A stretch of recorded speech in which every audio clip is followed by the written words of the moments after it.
Bismillahirrahmanirrahim. Assalamualaikum warahmatullahi wabarakatuh. Alhamdulillahilladzi anjala sakinata fi qulubil mu'minin liyajdadu imanan ma'a imanihim. Asyhadu an la ilaha illallah wa asyhadu anna Muhammadar Rasulullah.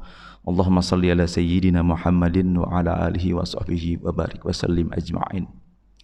Wa qala ta'ala fil Qur'anil Karim, a'udzu billahi minasyaitonir rajim. Bismillahirrahmanirrahim. Laqad kana fi qasasihim ibratan liulil albab. Shadaqallahul azim.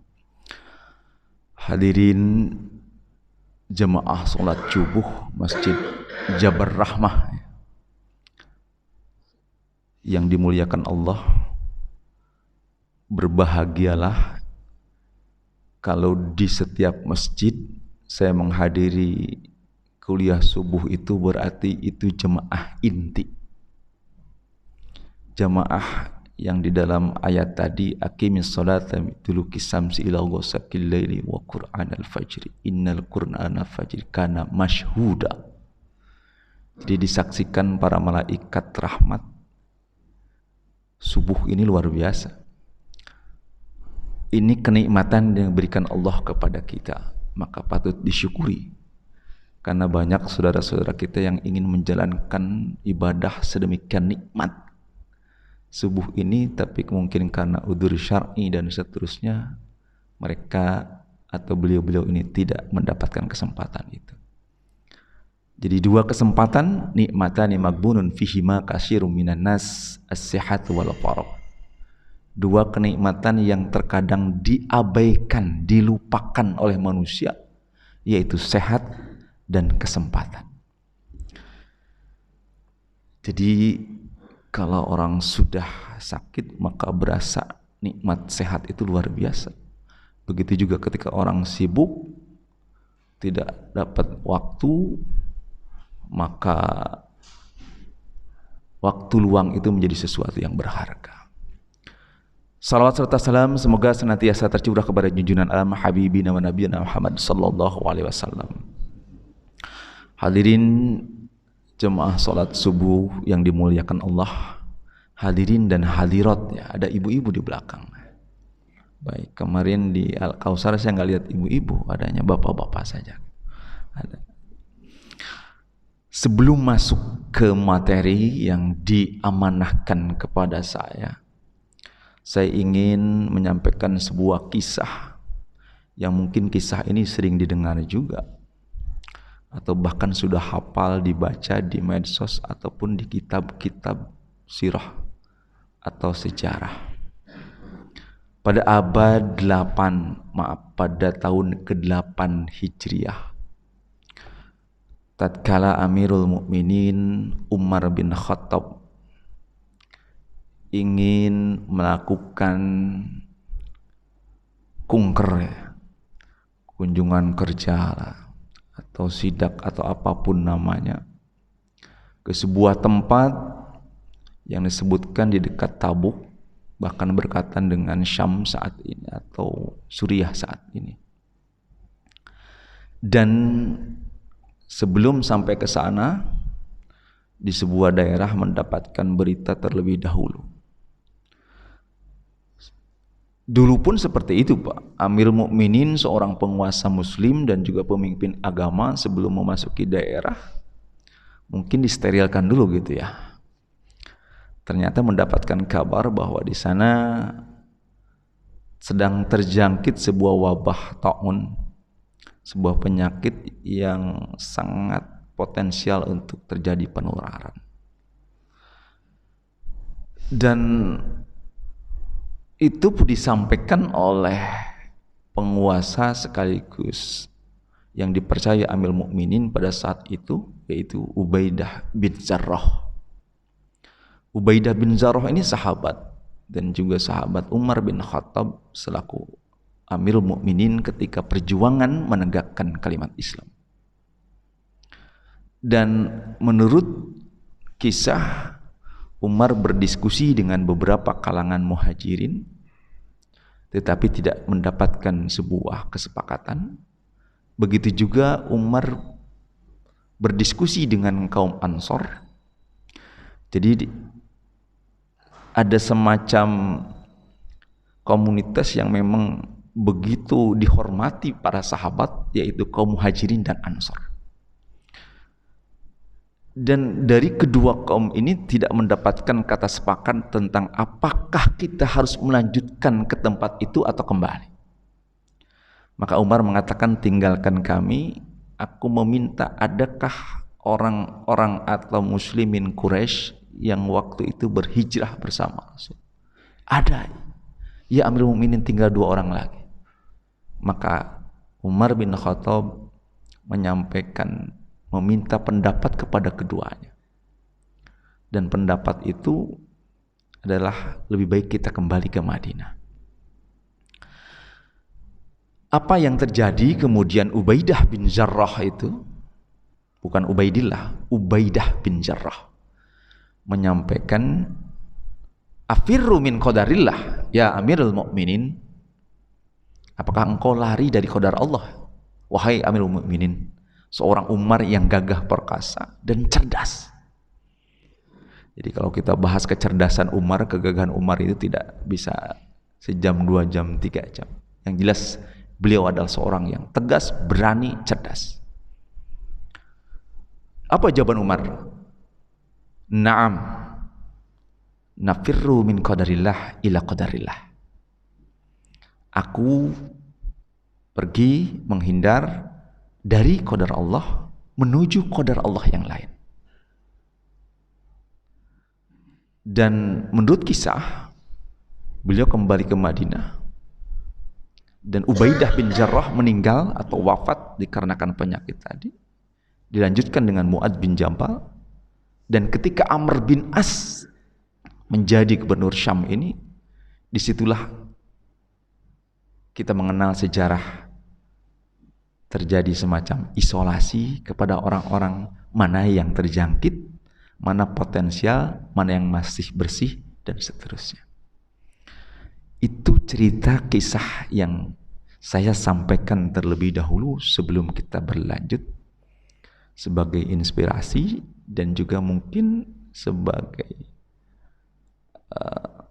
kembali mengingat, karena mungkin cerita ini pernah didengar. Hadirin sidang salat subuh yang dimuliakan Allah. Islam itu terdiri, atau pokok-pokok Islam itu terdiri dari 3 hal. Jadi jangan dulu berbicara tentang tafsir dan seterusnya, bicara dulu tentang akar atau tentang pohon. 3 pokok dalam Islam itu, yang pertama apa? Akidah. Akidah itu aqoda, artinya ikatan. Akad. Akad itu ikatan, Pak. Akad jual beli, akad nikah. Kebetulan saya sering melakukan akad nikah. Akad nikah, bukan sering saya maksudnya akad nikah dengan orang. Saya memimpin akad nikah maksudnya gitu. Tersalah persepsi lagi. Karena kalau putri saya pulang, papa nikahin orang melulu, katanya begitu. Bayangkan kalau tiap Sabtu Minggu saya nikahin orang mulu, kata anak saya, berapa tuh yang saya nikahkan? Maksudnya saya memimpin pernikahan orang. Kalau disebut di sini apa namanya tuh? Ya itulah penghulu. Yang pertama akidah. Akidah itu ikatan, keimanan, keyakinan. Ini menjadi salah satu pondasi dasar. Tidak berarti ibadah lain sebelum akidah dulu. Oleh karena itu Rasulullah itu mengajarkan pertama tentang kalimat tauhid dan akidah. Kepada siapa? Kepada saudaranya, kepada istrinya, kepada para putranya, kepada keluarga besarnya, baru kepada kaum Quraisy saat itu. Akidah. Dan ini tidak ada perdebatan dalam hal ini. Akidah itu qat'iyul wurud atau qat'iyul zilalah. Sesuatu yang sudah qat'i. Bahwa Allah itu adalah satu. Ketika menganggap Allah tidak, berarti sudah kufur. Selesai. Maka ada rukun iman. Kemudian dilanjutkan dengan rukun Islam. Itu dalam rangka mengikat akidah. Ketika keimanan kita melenceng, ketika keimanan seseorang itu tidak sesuai dengan rukun tadi, maka dipertanyakan keislamannya, dipertanyakan agamanya, dan seterusnya. Yang kedua apa? Syariat. Syariat itu apa? Menurut Mahmud Saltut, Syekh Mahmud Saltut, syariat itu adalah aturan yang disediakan atau yang disampaikan oleh Allah Subhanahu wa taala untuk mengatur hubungan manusia dengan Sang Khalik, hubungan manusia dengan manusia, hubungan manusia dengan ciptaan Allah Subhanahu wa taala. Ciptaan Allah Subhanahu wa taala apa saja? Nah, itu betul Pak, mau pohon, alam, itu ciptaan manusia. Luar biasa. Islam ini mengatur hubungan dengan Tuhan vertikal, hubungan horizontal dengan makhluk, apapun di dunia ini. Makanya ketika Salman Farisi itu masuk Islamnya kan belakangan. Bahkan sempat menjadi musuh Islam ya. Gitu. Jadi kalau cerita-cerita sahabat itu saya senang gitu. Cerita sahabat ini luar biasa, inspiratif banget. Salman Farisi itu sampai ditanya oleh kaum kafir, "Kamu pingin banget sih masuk Islam? Islam itu seperti apa sih yang diajarkan Muhammad itu?" Dengar-dengar katanya Muhammad itu mengajarkan sampai dengan, mohon maaf, kalau bahasa di fikih itu kan taharah ya, sampai mensucikan kemaluan atau bersuci atau membersihkan kotoran. Kata Salman Farisi, "Na'am," dengan bangganya. Agama mana yang agama mana yang mengatur sedemikian detail selain Islam? Bayangkan masuk kamar mandi, keluar kamar mandi, adab etika kita buang air besar, betul lah? Keluar dari kamar mandi, berkaca, bercermin, berpakaian. Masa sih Pak Ustadz seperti itu? Mungkin kita belum baca saja gitu. Ada semua doanya, luar biasa. Naik motor, baru naik kendaraan, naik apapun namanya, turun dari kendaraan, masuk masjid, keluar masjid, apalagi yang nggak ada. Subhanallah. Harusnya makin orang itu dengan membaca begitu yang masuk Islam itu makin subhanallah, agama ini mengatur sedemikian rupa. Dari mana kita tahu? Ya dari sunnah, dari asar sahabat. Luar biasa. Bahkan perkawinannya diatur.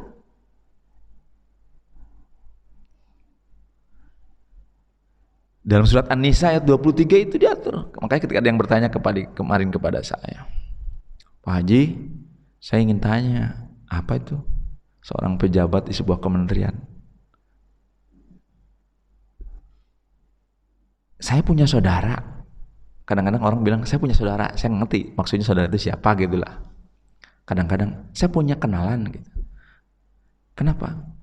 Dia sudah menikahi ibu tirinya. Oh, kok nikahin ibu tiri? Mantan ibu tiri. Ya, biar keras.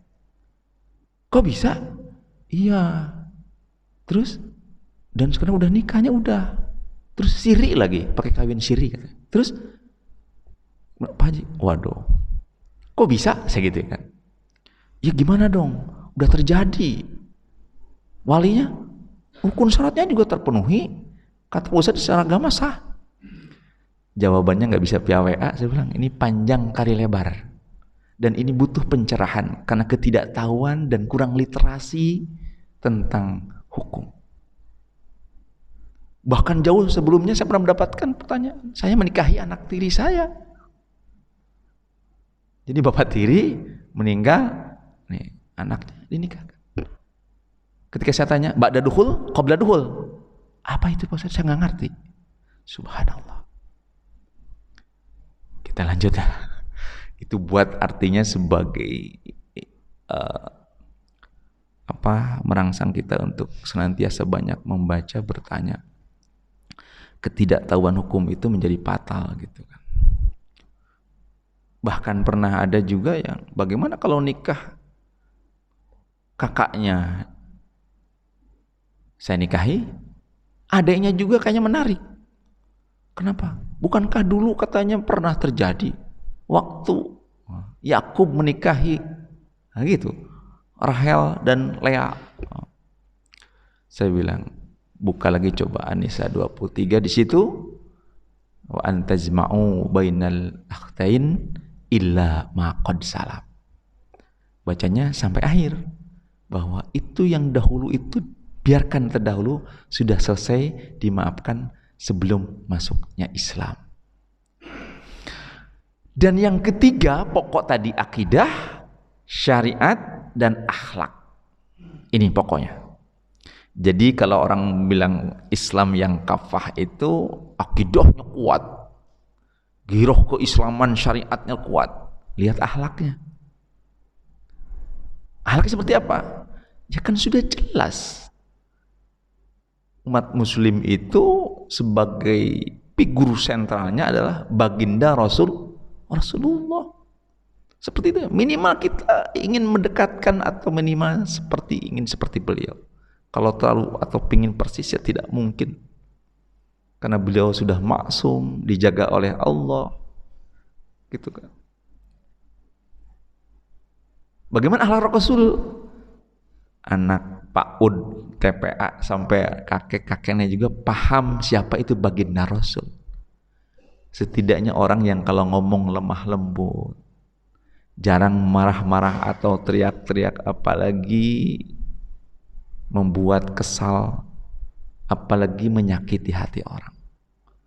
Jadi kalau Islamnya di mulutnya sedemikian rupa, bahasa teman saya itu bullshit itu. Kalau mau kafah itu akidahnya kuatkan, syariatnya juga benarkan, dan akhlaknya juga perbaiki. Itu baru Islam yang benar. Yang masalah, akidah saya bilang tadi, karena qat'il zilal, sesuatu yang qat'i sudah jelas, akhlak sudah jelas, akhlak Rasulullah SAW. Yang sering bermasalah adalah di bagian tengah, yaitu syariat. Inilah yang sering menjadi permasalahan mungkin sampai nanti yaumil akhir. Bahkan sampai ketika Rasul meninggal sudah terjadi ikhtilaf, perbedaan. Makanya di dalam ilmu kalam itu terdapat, itulah sumber adanya Jabariyah, Qadariyah, Mu'tazilah, Murji'ah. Itu Pak. Belum lagi nanti masa sahabat ada lagi. Khawarij itu. Belum lagi tabi'in. Sampai sekarang seperti itu. Karena di syariat tadi ada furu, cabang. Pohon satu. Kira-kira cabang satu apa dua? Lebih dari satu cabang. Kalau bicara sabang itu banyak cabang-cabang. Setidaknya kita ini paham tentang sejarah lah. Dan paham tentang bagaimana Islam itu didirikan, bagaimana Islam itu diperjuangkan. Syariat itu yang sering jadi masalah. Jadi tadi akidah, syariat, ketiga akhlak. Di syariat ini ada muamalah, ada jinayah, apalagi Pak? Munakahat, tuh.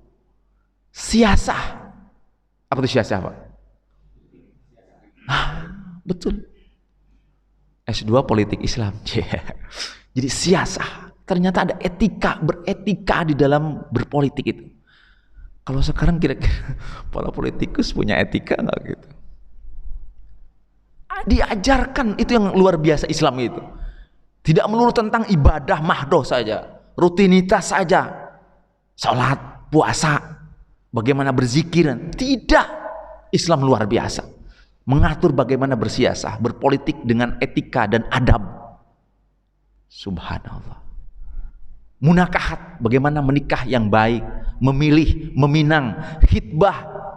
Tuh, bibit, bebet, bobot kata orang tua itu, di Islam itu diajarkan. Muamalah, bagaimana kita bersikap menjadi pembeli, menjadi penjual, bertransaksi, mudharabah, musyarakah, baik bisaman ajil. Jadi kalau kita nih ilmu belum seberapa berarti ya. Banyak sekali syariat ini. Karena mengandung hubungan muamalah dengan manusia. Repot kalau hubungan dengan manusia. Dalam kondisi seperti ini, maka syariat itu menjadi sesuatu yang perlu kita pelajari dan pahami. Sebelum masuk ke, katanya sebelum melulu, ya karena kita biar jelas dulu gitu loh. Dalam kondisi seperti ini saya sering menyampaikan pesan bahwa sebagai seorang muslim tentu saja kita ini diwajibkan untuk berikhtiar. Alan nasi tafkira walallahi tadbira. Kita ini berusaha, wajib berusaha. Kita tidak bisa merubah diri kita kalau kita tidak bisa merubah. Tidak mungkin kita mengandalkan orang lain, penguasa, tetangga, keluarga, tokoh agama dan seterusnya. Berusaha. Hasil usaha kita lah kita serahkan pada Allah Subhanahu wa taala. Itu yang disebut dengan qanaah. Dan salah satunya adalah seperti yang disampaikan oleh Ibnu Sina. Ibnu Sina ini tokoh kesehatan, seorang pemikir, seorang tawadu, seorang yang faqih, yang tidak cuma oleh umat muslim dijadikan panutan dan rujukan, bahkan oleh orang-orang Eropa sekalipun, makanya dikenal dengan Apesina. Ibnu Sina menyatakan, Alhammu nisbud da'i wal itminanu nisbud dawa'i as-sabru bidayatus syifa. Ini kondisi real seperti ini ya. Alhammu, kekhawatiran, tuh, kecemasan yang berlebihan. Bahasa medisnya apa? Paranoia. Paranoid. Alhammu nisbud da'i, kecemasan, kekhawatiran yang berlebihan. Sekali lagi, adalah sebagian dari penyakit. Jadi kadang-kadang penyakitnya tidak seberapa karena pikiran, stres, nambah. Bukannya makan sembuh, nambah. Karena pikiran, makanan tersedia sedemikian nikmat pun gak nafsu. Pikiran, obat sebenarnya hebat pun, tetapi karena pikirannya tidak tenang, kan sakit. Pak Ustadz atau Pak Haji bisa aja ngomong begitu. Kalau ngomongin COVID, putra saya alhamdulillah sudah positif dan alhamdulillah sekarang sudah sehat. Jadi kenanya di pondok pesantren, dibawa pulang, isolasi, sembuh. Istri saya takutnya disangka bohong gitu. Alhamdulillah mendapatkan ujian positif, isolasi. Mertua saya, jadi kalau ngomong begini, belum pernah aja. Saya udah pernah gitu, keluarga saya. Jangan sampai saya, Pak, saya ini jadi tulang punggung nanti kalau ada apa-apa dengan saya. Jadi mudah-mudahan bapak-bapak ini sehat semuanya. Bayangkan kalau bapak-bapak yang sakit, ya Allah, sehat Pak. Jadi diawali dengan positive thinking dan senantiasa jangan stres lah. Olahraga banyak ketawa, banyak gembira. Gimana lagi Pak? Tapi kalau penyakit belum, udah murung, udah mau bokek, murung, jutek, aduh, itu makin itu. Gitu. Wal itmi'nanu nisbud dawa'i, dan ketenangan jiwa itu sebagian dari obat tuh. Itu Ibnu Sina loh Pak, yang beratus tahun yang lalu. Wal itmi'nanu nisbud dawa'i, ketenangan, ketentraman jiwa. Makanya orang-orang yang tenang, santai, enjoy, easy going itu jarang sakit tuh. Karena sakit pun nggak bilang-bilang. Kalau yang baperan kan dikitnya, aduh, di-upload di medsos. Mudah-mudahan biar pada tahu semuanya. Kalau yang easy going gitu, sehat insyaallah. Sambil berusaha tentunya, jangan sehat-sehat, pengen sehat tapi tidak ada ikhtiar. Itu nanti kita bahas jabariyah qadariyah itu di situ. Wal itminanu nisbud dawa'i as-sabru bidayatus syifa. Sebagai seorang muslim, sabar itu menjadi kunci yang utama. Kok sabar? Dalam Al-Qur'an kan Ya ayyuhalladzina amanu sta'inu bis-sabri was-shalah innallaha ma'as-sabirin. Tuh. Orang-orang beriman, wahai orang-orang yang beriman, jadikan sabar dan salat sebagai penolong. Tafsirnya luas dan panjang. Nanti Ustaz Hasan itu suruh nafsir. Dalam kaidah mahfudzat, as-sabru yu'ainu ala kulli amalin. Tuh. Sabar itu menjadi dan akan dan bisa menjadi penolong bagi setiap urusan. Begitu. Kembali ke syariat, gitu kan. Di dalam sebuah kitab pemikiran seorang ulama, kita sebut dengan Imam Asy-Syatibi.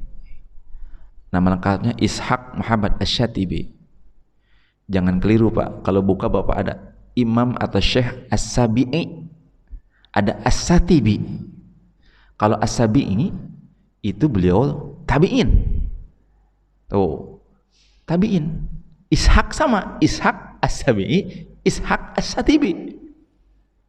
Jadi kalau As-Sabi'i itu beliau tabi'in, lahir pada zaman Utsman, ketemu dengan para sahabat. Beliau terkenal ketika itu dengan masalah tahrib. Pokoknya itu panjang lah, tahrib tentang Al-Quran. Kalau Ishaq Asy-Syatibi, beliau seorang imam mazhab Maliki, Sunni juga, dan terkenal ketika Islam berada di Andalusia. Mana tuh Andalusia? Spanyol. Islam itu sampai Eropa loh, ya, sampai Eropa. Makanya bangunan-bangunan kayak gini itu dari mana tuh kira-kira desainnya itu? Akulturasi budaya itu berpengaruh. Islam itu luar biasa.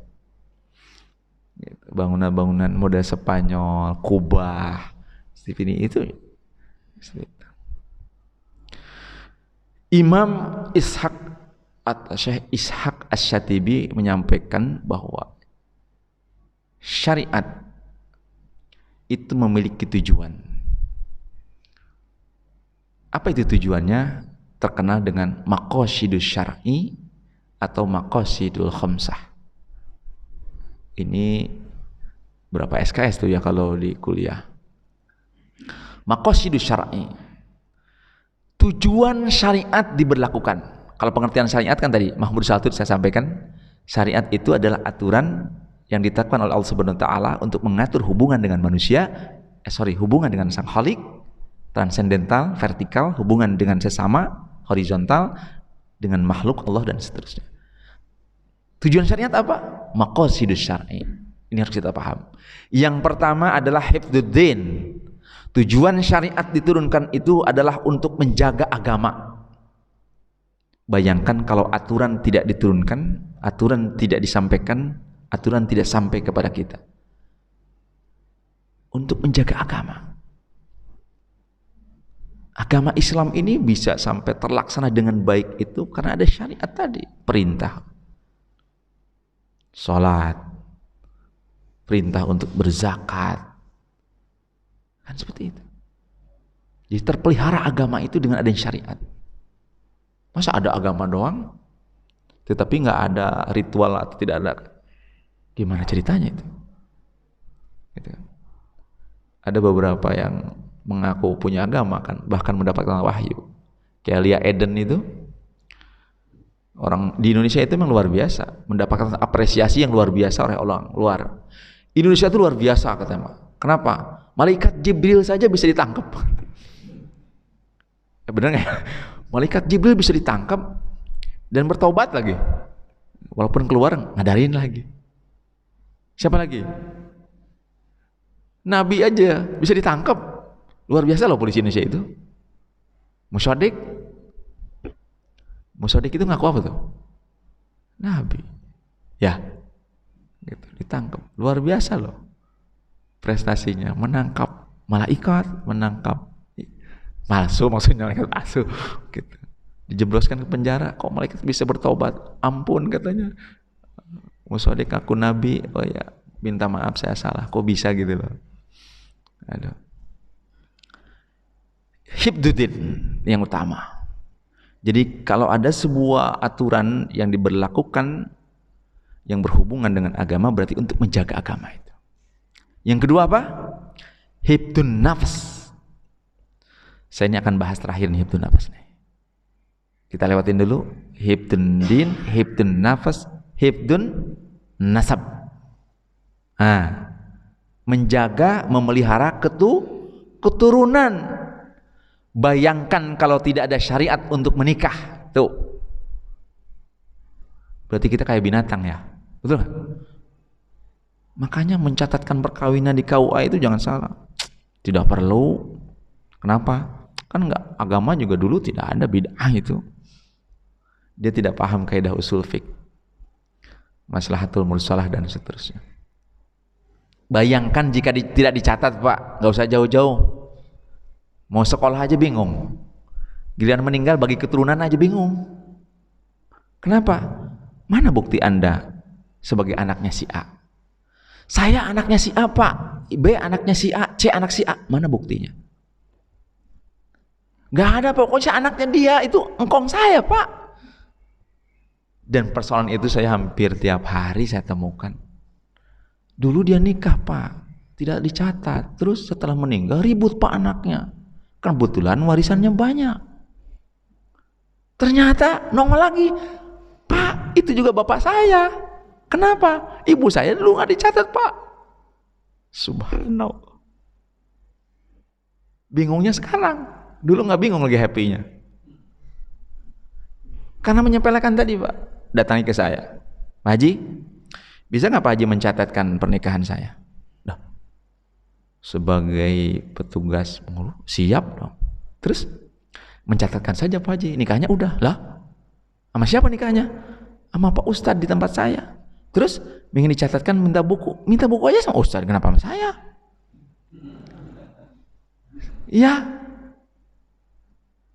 Ketika tugas di pesanggerahan lebih lucu lagi. Datang perempuan, mohon maaf Pak Pengeluh, tolong dicatatkan pernikahan saya. Ini sudah ada bukti tertulis dari kiai, dari ustadz, dan dari habib, salah seorang habib.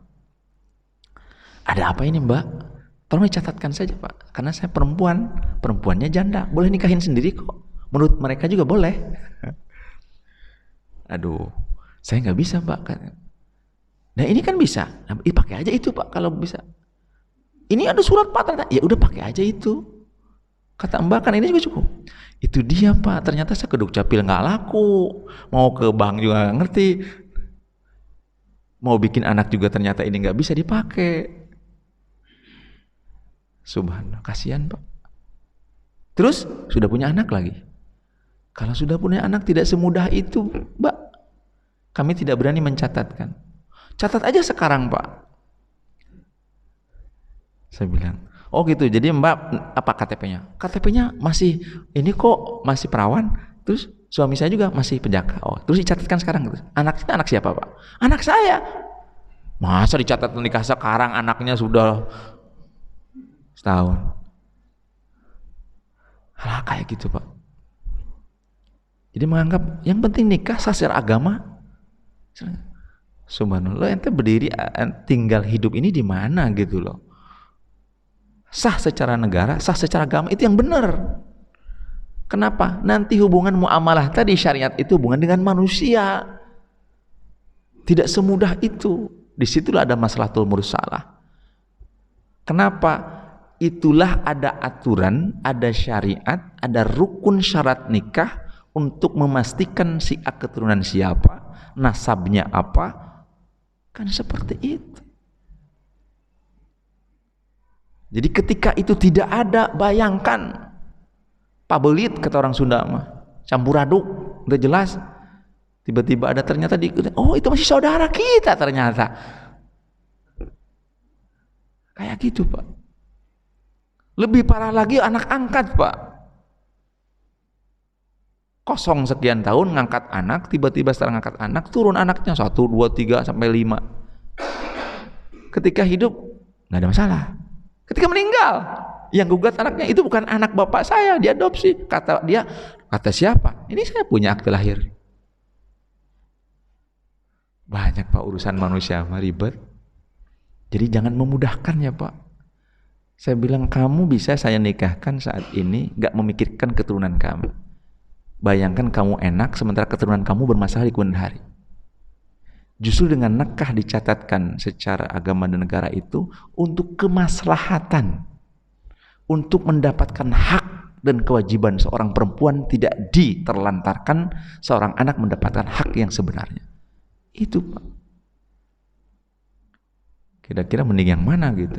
Karena masalah ini timbul hari gini Pak. Kemarin bahkan 2021 loh, masih seperti itu.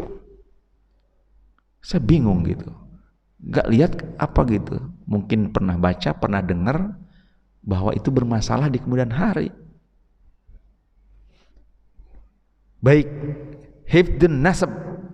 Makanya orang Arab itu kan keturunan itu luar biasa ya Pak. Kira-kira antum berhafal berapa tuh nasab ke atas?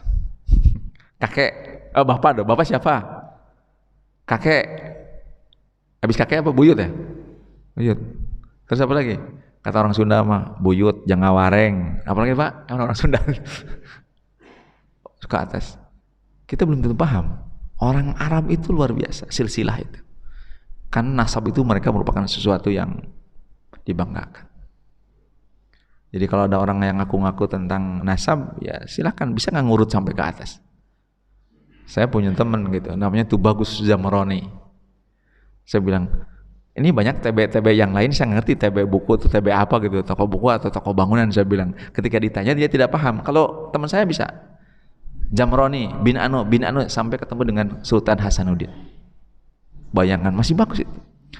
Ada berapa ini keturunan beliau itu masih keturunan dari Sultan. Tapi ketika ada yang ditanya, kamu turunan siapa? Saya keturunan misalkan Ahlul Bait misalkan, atau keturunan saya nggak apa-apa, keturunan sultan apa gitu, bisa nggak dia ngeruntut? Kalau nama kan bisa saja kan gitu. Nasab itu luar biasa. Dari budaya orang Arab itu keturunan itu, makanya disebut ada kabilah-kabilah, klan atau keturunan itu.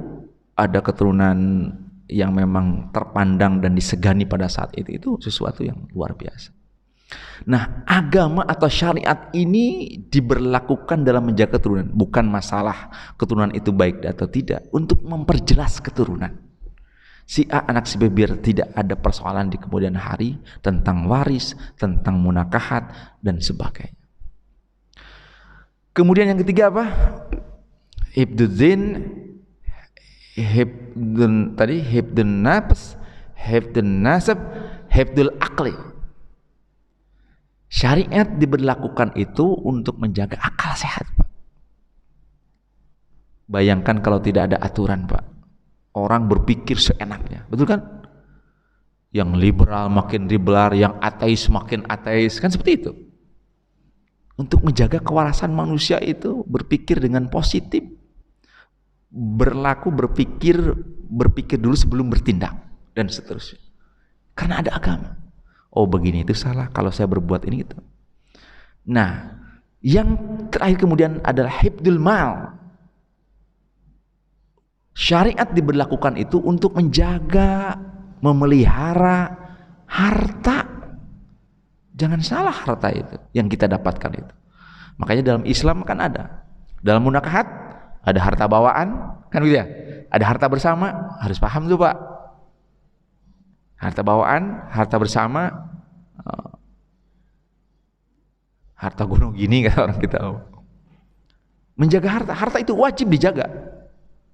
Makanya ada sebuah dalil mengatakan seseorang menjaga hartanya sampai dengan meninggal atau itu syahid hukumnya. Harta, bagaimana kita mendapatkannya, bagaimana kita menggunakannya, bagaimana pertanggungjawabannya, itu syariat mengatur. Jadi hifdzul din, hifdzul nafas, hifdzul nasab, hifdzul akli, hifdzul mal. Nah, sekarang hifdzul nafas. Kembali dalam kondisi seperti ini. Sampai jam 6 kan? Ada 3 kaidah usul fiqh yang diambil dari tadi. Dari maqasidus syar'i melahirkan kaidah usul fiqh. Oh gitu. Kaidah usul fiqh melahirkan fikih. Kan begitu? Nah, runtutannya kan begitu ya. Nah, Kaidah usul fiqh 3 yang dianut atau yang dijadikan sebagai rujukan dan juga sebagai dasar untuk beberapa organisasi, bahkan dijadikan untuk dasar berfatwa MUI, bahkan juga dijadikan sebagai dasar oleh Majelis Fatwa di Mesir, Kairo, Al-Azhar, dan di beberapa organisasi muslim. Menyikapi kondisi seperti ini, kita harus realistis, berpikir dan bertindak dengan bijak dan benar, dan juga menjalankan syariat juga dengan benar. Yang pertama adalah kaidah usul fiqh, dar'ul mafasid muqaddamun ala jalbil masyalih. Itu pertama Pak, pegang. Dar'ul mafasid muqaddamun al jalbil masalih. Sederhananya, meninggalkan sesuatu yang mengakibatkan kerusakan ketimbang mendahulukan kemaslahatan. Bisa ambil contoh nggak? Sholat Jumat itu maslahat nggak? Maslahat ya?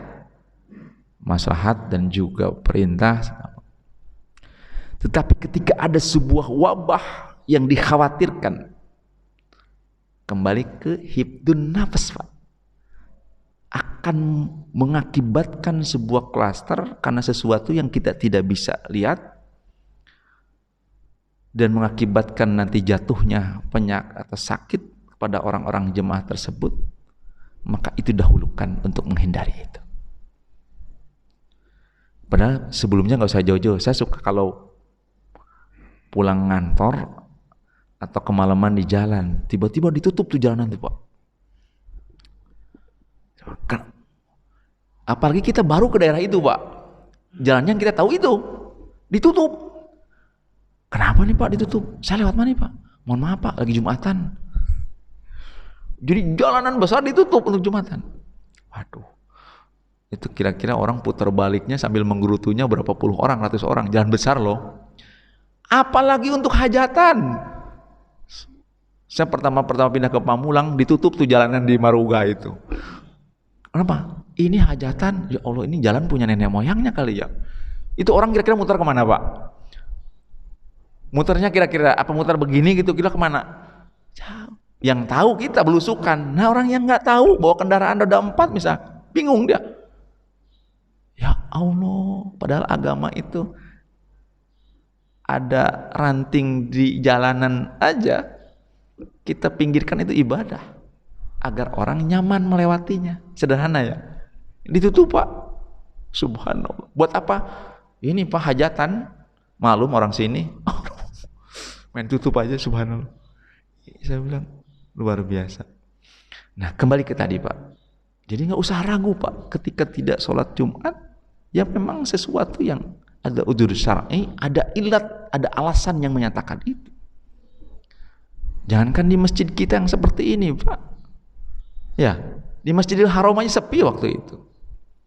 Di Madinah sudah mulai belum yang tawaf sekarang? Yang kalau kita pergi haji kan, jangankan ketika musim haji itu bergerak aja susah. Ketika kemarin pandemi itu kan kosong. Luar biasa. Itu hifdun nafas Pak. Dar'ul mafasid muqaddamun al jalbil masalih. Atau tadi kita bersoft yang sedemikian asalnya memang ketika kondisi normal dan tidak ada masalah, itu menjadi sunnah muakkad berjamaah, kemudian diluruskan, dirapatkan seperti itu. Tetapi ketika ada ilat sesuatu, dahulukan untuk keselamatan tuh, dahulukan. Kenapa saya cerita dari awal tadi ya tentang background cerita tadi? Bukan menentang qadar Allah, bukan tidak mengikuti syariat, meninggalkan sebuah syariat kepada syariat yang lain kan seperti itu. Maqasidus syar'i, hibdun nafas, dar'ul mafasid muqaddamun al jalbil masalih. Yang kedua, la darara wa la dirara. Itu kaidah usul fiqh Pak, boleh dibuka.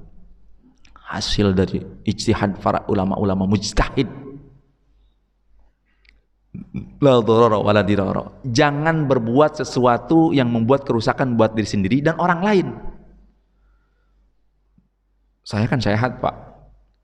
Biarin aja orang lain. Kan saya kan gitu. Iya, kamu sehat, kemudian kamu mendapat gelar, kemudian pulang ke rumah, ketemu anak bini. Ya, kamu sehat, tetapi kamu bagi carrier. Carrier itu apa?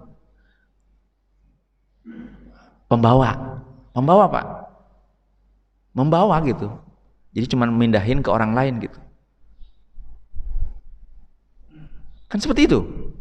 Gitu. Kitanya sehat karena imun kita bagus. Kita nggak kena karena daya tahan kita lagi bagus. Cuman kita jadi ngebawain ke orang. Nah gitu. Makanya prokesnya laksanakan aja. Pulang dari sini kita cuci. Habis dari sini saya kok nantiasa bawa sanitizer dan seterusnya. Ikutin, itu ikhtiar kok. Jadi jangan doa saja ikhtiar itu. La dirara, la dororo, wala dirara. Jangan berlaku sesuatu yang mengakibatkan kerusakan untuk diri sendiri dan orang lain.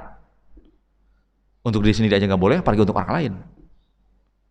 Dan yang terakhir, al-masyaqqatu tajlibut taisir. Dalam sebuah kesulitan yang luar biasa, maka terdapat kemudahan.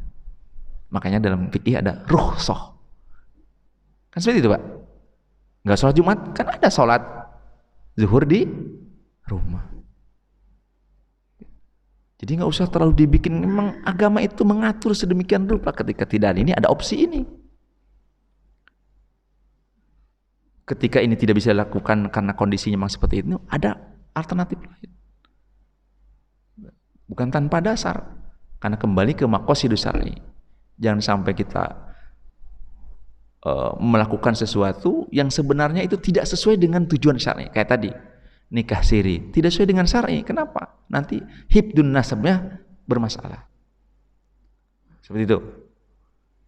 Di antaranya, oleh karena itu, mudah-mudahan kita senantiasa berikhtiar dalam kondisi seperti ini, senantiasa mengikuti anjuran orang yang berwenang, dan ketika ada hal-hal yang berhubungan dengan ibadah mahdoh yang mendapatkan rukhsah, kita bukan menghindari atau tidak mau, tetapi karena ada ilat alasan, kita mengambil sikap atau opsi yang lain yang tidak menyalahi juga syariat. Terima kasih. Mohon maaf. Hadanallahu wa iyyakum ajmain. Assalamualaikum warahmatullahi wabarakatuh.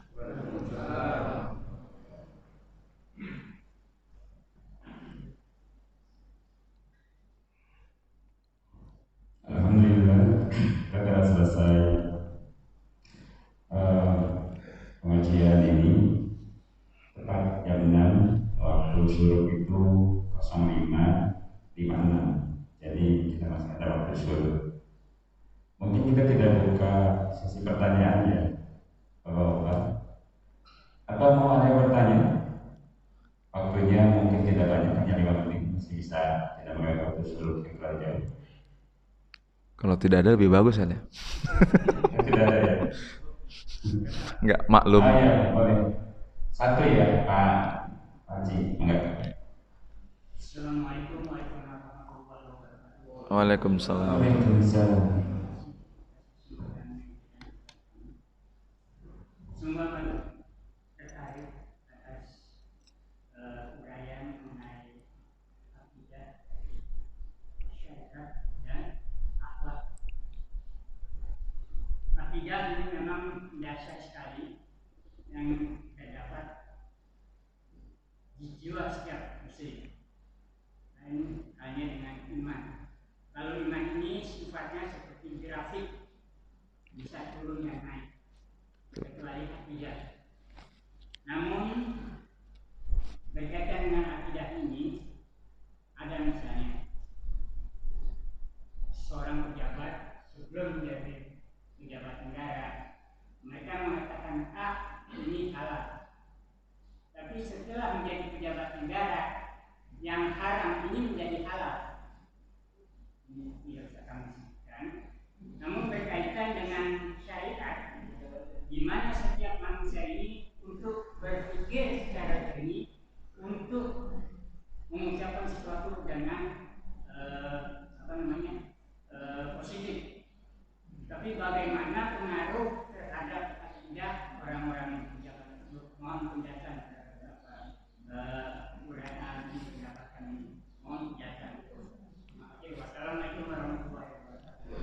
Waalaikumsalam warahmatullahi wabarakatuh. Terima kasih Pak Haji atas pertanyaannya. Beberapa hari yang lalu saya ditawari sebuah jabatan yang mungkin untuk beberapa orang itu menggiurkan, tetapi dengan catatan gitu. Ada penawaran, tapi juga ada syarat. Saya sampaikan seperti ini. Saya teringat pesan orang tua saya. Saya manggilnya abah saya, guru saya, karena beliau juga seorang yang alhamdulillah paham agama, bahwa amanah itu diberikan, bukan diminta. Itu jawaban saya Pak Haji. Mungkin membuat panas mereka juga gitu. Saya bilang amanah itu diberikan, bukan diminta. Jadi kalau dari awalnya pejabat itu meminta amanah, kesananya gak bakal benar. Amanah itu diberikan. Kita diberikan anak amanah, betul ya? Apa kita mintanya seperti itu, pinginnya? Apalagi Amirul Mukminin itu bukan mereka minta, ditunjuk. Apa Muhammad meminta menjadi seorang rasul? Betul. Nabi Rasul itu ditunjuk oleh Allah, diberikan amanah. Jadi prinsip saya itu dari dulu. Dan tawaran itu setiap tahun ada. Karena melihat katanya beliau potensi dan seterusnya. Tapi ketika ada syarat begitu, saya tidak pernah meminta amanah. Ketika amanah itu diberikan, saya akan pertanggungjawabkan dan akan saya jaga. Itu yang pertama Pak. Jadi kalau ada pejabat yang diawali dengan amanahnya itu diminta, kesannya minta dan seterusnya. Dan tidak konsisten dengan itu. Jadi karena dari awal amanahnya diminta seperti itu, karena ada deal-dealan dan seterusnya. Tapi kalau ditunjuk, berarti dia punya kapabilitas. Kan begitu? Nah, kembali ke tadi, ketika sebelum jadi pejabat mengatakan tidak, ketika sudah jadi pejabat mengatakan ya. Itulah beratnya amanah. Berarti dia sebenarnya tidak siap menanggung amanah tersebut. Kan begitu? Ketika dia sebelum jadi pejabat mengatakan A, ketika jadi pejabat dia A, justru lebih A lagi. Karena dia punya power untuk itu. A plus malah. Kan begitu ya? Manfaatkan ketika kita punya kekuatan, ya. Kita punya kebijakan itu untuk memanfaatkan, menjalankan syariat dengan benar, atau menjadi contoh minimal. Kalau ada yang tidak begitu, ada masalah memang dari awalnya. Luar biasa Pak Haji. Dan itu saya santai pegang, saya takut malah. Saya itu kalau disuruh ceramah nggak berani sebenarnya, nggak mau bahkan. Kenapa? Kesini itu, terutama di masjid saya. Majlis taklim ibu-ibu, saya bilang saya akan menyampaikan sesuatu yang saya lakukan di rumah, karena istri saya pun hadir sebagai mustami. Kan beratnya begitu Pak. Banyak yang ustaz kan jangan lihat casingnya, ngomong begini ternyata kenapa? Ngomong rumah tangga yang sakinah mawaddah warahmah, di rumahnya berantem melulu, kan nggak elok seperti itu. Jadi kalau kita ini konsisten ketika ngomong, kalau bisa lebih baik di luar. Kenapa? Kalau di komplek di masjid sendiri ketahuan siapa kita, itu lebih real sebenarnya, gitu loh. Jadi kembali ke tadi, terima kasih, itu menjadi bahan untuk kita. Dan juga sebenarnya kita sayangkan harusnya ketika seseorang tidak mempunyai kekuatan polisi kebijakan, kan kita cuma ngomong doang ya Pak, cuma nyaran, teriak-teriak, nggak didengar. Harusnya orang yang mempunyai kebijakan itulah yang dia bisa mempertahankan itu. Memang tidak semuanya seperti itu.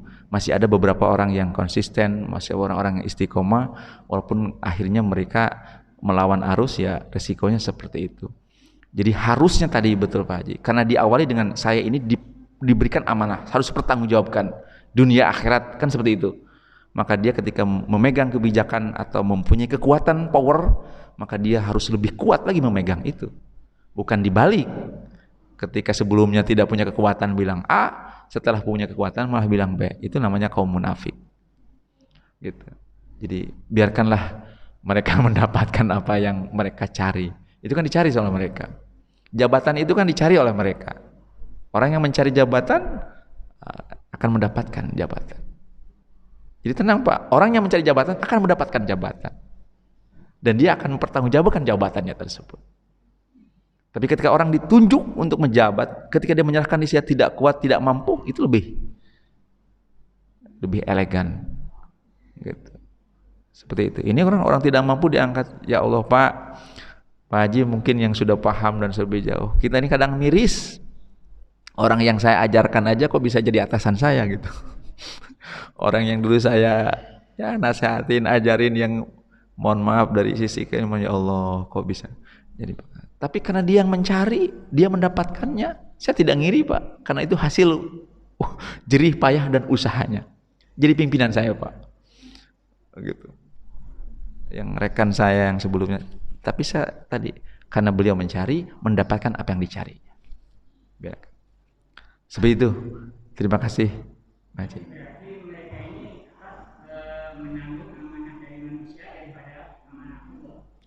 Itu yang beratnya Pak. Betul, itu yang beratnya. Betul Pak Haji, itu yang beratnya. Ketika syariat atau amanah Allah sendiri dilanggar, apalagi amanah dari manusia tidak dilaksanakan. Hubungan dengan Allah bisa bertobat, hubungan dengan manusia. Betul. Satu orang saya sakiti Bapak, tersinggung gitu kan. Saya nggak minta maaf, apalagi dia pejabat publik menyinggung kira-kira berapa orang nih? Betul nggak? Takut Pak sebenarnya Pak harusnya. Saya orang tua, ayah kandung, ketika saya ngomong tidak enak atau menyakitkan istri saya paling, anak saya di rumah nih, saya besoknya Idul Fitri minta maaf. Ini kasarnya setahun sekali kalau minta maafnya gitu, kecuali ya kali-kali kita harus minta maaf Pak sama istri sama anak itu, takutnya kita salah dosa gitu. Jadi bukan anak doang durhaka sama orang tua, ternyata orang tua juga katanya durhaka sama anak. Sering kata Gus Baha. Aduh saya jadi ngeri itu. Jadi selama ini kan durhaka pada orang tua juga bisa durhaka sama anak katanya gitu. Minta maaf.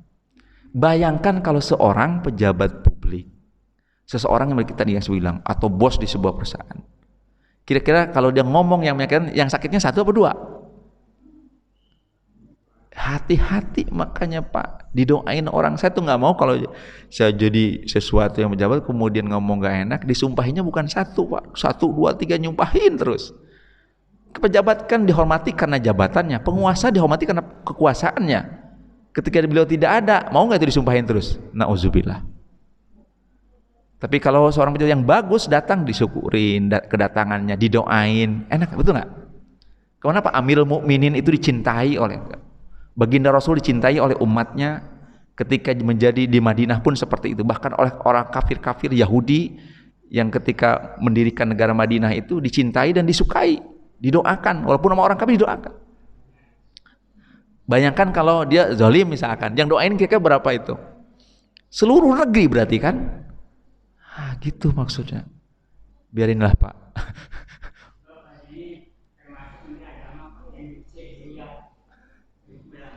Ya. Ya, mudah-mudahan apa yang mereka lakukan ada alasannya, apa yang mereka melakukan juga dipertanggungjawabkan. Gitu. Allahu Akbar. Ya, jadi begitulah Pak. Ya. Ya, ya. Baik, para jemaah yang berbahagia taala, mari kita tutup kajian ini. Alhamdulillah kita sampai dengan akhir. Mari kita tutup mengakhiri dengan doa kafaratul masjid. Subhanaka Allahumma wa bihamdika Assalamualaikum warahmatullahi wabarakatuh. Waalaikumsalam.